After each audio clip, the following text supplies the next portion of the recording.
Well, I mean, I'm glad you're staying, though. Oh, thank you. I think we knew that was going to happen. Thank you. I mean, what's the next? So, I mean, JR, is he your next contract? Yeah, they're going to get it Fingers done. crossed? Yeah. You want him on your team, don't for sure. you? Yeah, for sure. I mean, people love JR, too. Is he's a fan favorite. Is he the ham that he comes across as being? I mean, he total entertainment all the time. Oh, yeah. I mean, I've known JR since he was young, and, he used to come and work out in Vegas when we worked out in Vegas, and he stayed with me for a couple of summers. And, before you get to know JR, he's misunderstood, because people see the tattoos and all that stuff. But, I mean, he really is a great person, at heart. And now he's gotten older, and just seeing him mature, over the course of the years and, becoming a professional instead of being a talent and, being a wild and being talented, like now becoming like a husband, a father, grown and being mature, taking this, basketball and his craft serious of working on his body, lifting weights, getting his work in, getting his shots up. So just seeing how he's grown over the years has been crazy to me. Don't you think too, coming to Cleveland, like you all wanted him here. There's something to be said for working for someone, playing for someone, being in an atmosphere where people want you. Right. Because then I think you just step up and have an opportunity to be the best that you can be, right? Yeah, when you're wanted, it's a whole different feeling. It just makes you, like you said, play harder. Now you see that you're part of a team that wants you here and wants you to be a part of it. And when the best player in the world wants you to be part of the team, and LeBron, I mean, that says so much. It means so much. You were mentioning, like, sometimes being misunderstood with all the tattoos, where I feel like most of the players now have tattoos. But remember, like, to me, it was Dennis Rodman who was the first one who had a ton of tattoos, right? Yeah. And you saw that, and I was like, here I am, like this little kid from the suburbs. I was like, oh, my God, who's that with all those tattoos and all that color hair? But now I feel like it's just kind of an expression that a lot of the players Well, now have. we got a chance to see who has the most between Birdman and JR. They both got them up to their neck and everywhere. Did you see JR has the T-shirt? It's like the tattoo T-shirt. Yeah.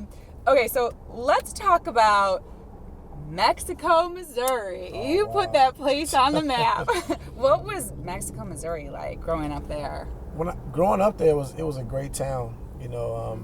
It's a place where it's 11,000 people, but it's a place where, you're kind of raised by the community. Mm-hmm. You know everyone in the community. So if you needed a meal, you can go to this guy's house, or you need somewhere to stay, you can go to these people's house. So it's like, you're raised by the community. Like, if you're out doing something, I'm going to tell your mom. Like, you couldn't get away with anything because everyone, knew everyone, and the town was so close-knit that you couldn't get away with anything. So Mexico just, taught me everything about who I am as a person, and gave you your foundation. My foundation. And then when I moved to Kansas City, my sophomore year of high school, that really took my basketball career to another level. Being in Mexico, people didn't come there to recruit and scout, and so you can miss on a lot of great talent because people just don't come. They don't really know about it. And when I got a chance to move to Kansas City, that's when I really had a chance to play against some great players, play AAU with some great players, and then that's when my basketball career really kind of took off. So it was a mixture of both, but who I am as a person, it all stemmed from being from Mexico. How many cities have you lived in? As far as like just through your career? Yeah. Oh. I mean, is it like a couple dozen? So you've been growing up from birth and then through NBA. Yeah, I mean, you've been all over, right? Yeah. I lived in Mexico, Missouri. Then we moved to Seattle, or Tacoma, Washington as a kid. Mm-hmm. Moved from there and moved to Nashville, Tennessee. Came back to Mexico. Then I moved to Kansas City with my uncle Kevin Graves. Left there, went to University of Nebraska. Left there, got drafted by the Lakers. Then went to the Wizards. Then went to Orlando. Then went to Houston. Then went to Atlanta, to Sacramento, to Dallas, to Milwaukee, back to Orlando, and then went to Boston as a coach. Then went back to the Clippers, and then came here to Cleveland. What a map! So, yeah, you covered a lot of territory. Did you have? I don't know where that came from, but I think that's the Kanye song. Yeah. But it's not on my iPhone. Right. Wait, which, by the way, okay, so what's up with the video? First of all, Iman's, is it his wife or his girlfriend? His wife or his girlfriend? She looks sick. Married. Do they get married? I mean, they get on the low. I don't know. So she looks amazing in that video. Yeah. I'm confused by the ending. A little confused by the ending. What about what part? I like the lion part. I don't quite. That's our crew. No.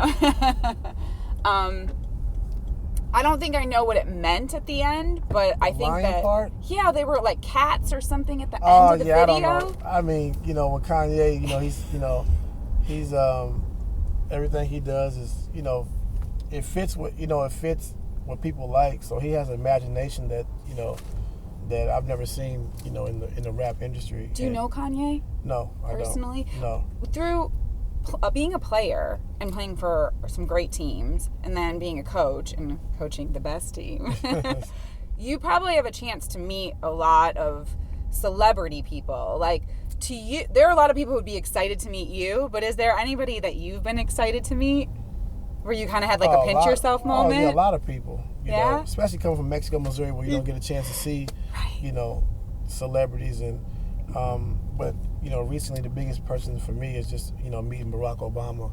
When I was in Boston, having a chance to meet him, and the first black president, and how much he meant to my mom, my grandma.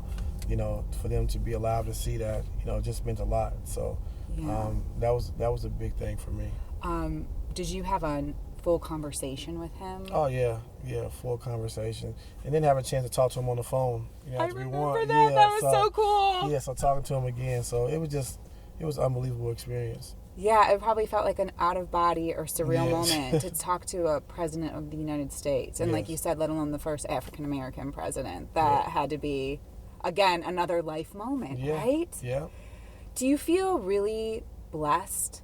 Oh, for sure. I mean, you can't get here without blessings. And without blessings and hard work, it's tough to accomplish your goals. So you definitely need blessings, and you definitely need to, have hard work. Yeah. By the way, which way am I going to go? Straight. Straight. Okay.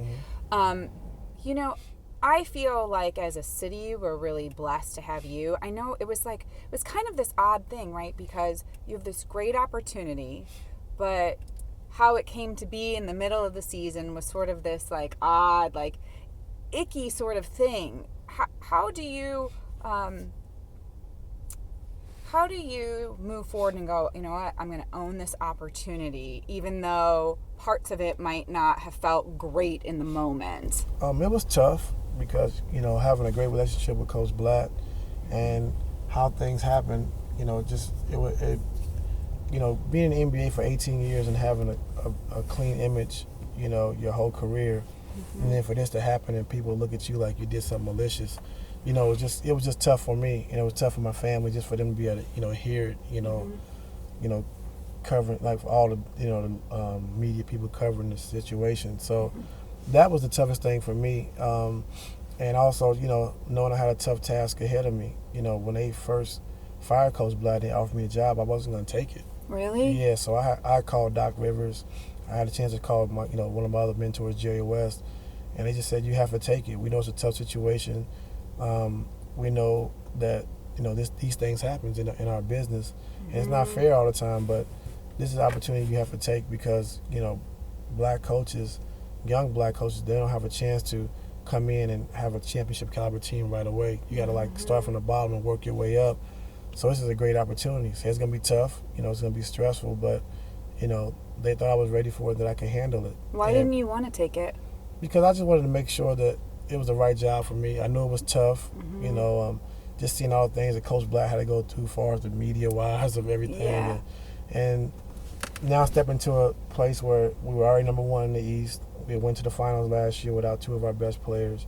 And then to have to take on a team halfway through the season where you got to, try to change some things and develop better habits. And, I mean, just the egos on our team. For me, it wasn't ideal. Yeah.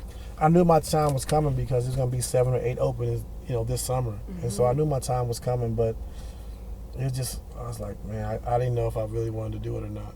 you thought about it. You probably thought about it. Did you pray about it? I prayed about it. You know, my mom's a minister, so we prayed about it.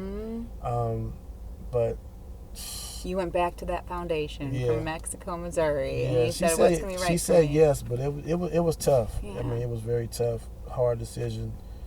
One of the best decisions you Yeah, made, and but- selfishly, and a Doc- city would say it was a great decision that you And Doc made. said, well, if you don't take it, somebody else is going to take it, so you might as well. He's right. You know, so, but it was tough. But, I mean, everything worked out.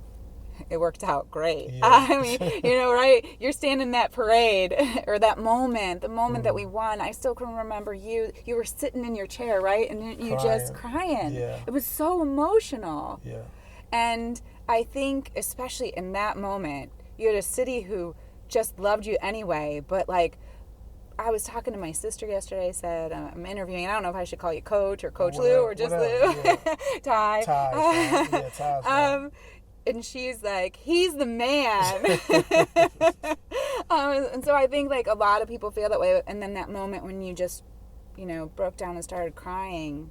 Well, I think you had a city that just wanted to, like, pick you up and hug you and kiss I all know how on much you. it meant, you know, to the city, the city of Cleveland, to the state of Ohio, how much it meant to me, to our players, to the organization. And then just thinking about, you know, my mom and my grandmother, what they was going through at the time, you know, with the cancers, and they couldn't make any of the games. So it just was a lot of emotions that hit me at once. Yeah, that was a lot to go through. Yeah. But I bet they were so proud. Man. What were those conversations like after? Were they the first Well, people my mom, that you talked to? You know, she's very spiritual, and, you know, she's all about, you know, the Lord. And so she, you know, prayed on it. I told you it was going to happen. I told you, you know, like, you know, I seen this coming and all this stuff. So, I mean, it was great. I bet that made her feel better. There's it some did. medicine in that, right? Yeah, right. It's amazing, the power Winning of the cures mind. everything. Yeah, Yeah. it sure does. It does.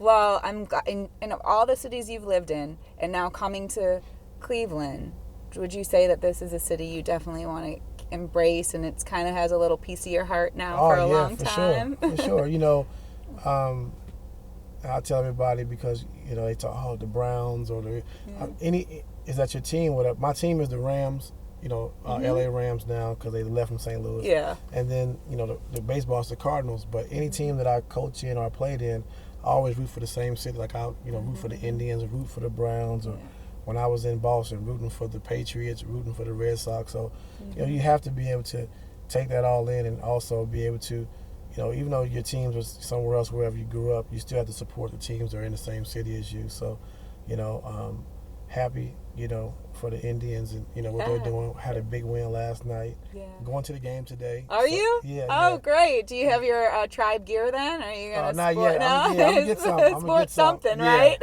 And then the Browns, you know, getting RG3, and, you know, he had a tough injury going down.